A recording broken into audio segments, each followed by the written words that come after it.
నమస్కారం. నా పేరు శ్రీరామ్ శర్మ. వాళ్ళిద్దరూ భార్యాభర్తలు. వాళ్ళకొక పాప కొత్తగా జన్మించింది.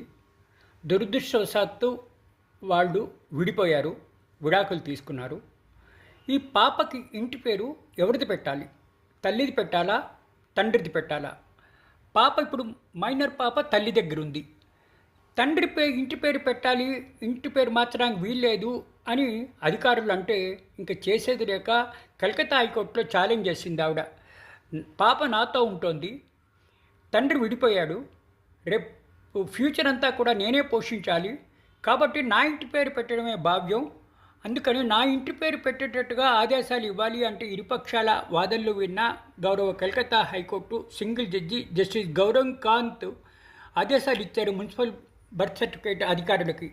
కరెక్టే, పాప ఇంటి పేరు తల్లిదే పెట్టాలి, తండ్రిది కాదు అని చెప్పేసి మున్సిపల్ అధికారులకి, బర్త్ సర్టిఫికేట్ అధికారులకి ఆదేశాలు ఇవ్వడం జరిగింది. ఈ ఆదేశాల ద్వారా మనకి తెలిసేదేంటి, మున్సిపల్ బర్త్ సర్టిఫికేట్లో ఎవరి పేరు ఉండాలి అంటే తల్లి ఇంటి పేరు అడిగితే ఇంటి పేరు పెట్టవలసిందే, రెఫ్యూజ్ చేయడానికి వీల్లేదు. ఇట్లా విడిపోయి పిల్లలు తల్లితో ఉంటే తల్లి ఇంటి పేరు పెట్టడానికి రెఫ్యూజ్ చేయడానికి వీల్లేదు అధికారికి అని చెప్పేసి ఆదేశాలు ఇవ్వడం జరిగింది. ఈ తీర్పు ద్వారా మనకి తెలిసేదేంటి, ఇంటి పేరు తల్లిది ఉండాలి అనుకుంటే మున్సిపల్ అధికారులు కంపల్సరీగా తల్లి ఇంటి పేరు మార్చవలసిందే అని ఈ తీర్పు ద్వారా మనకి తెలుస్తోంది.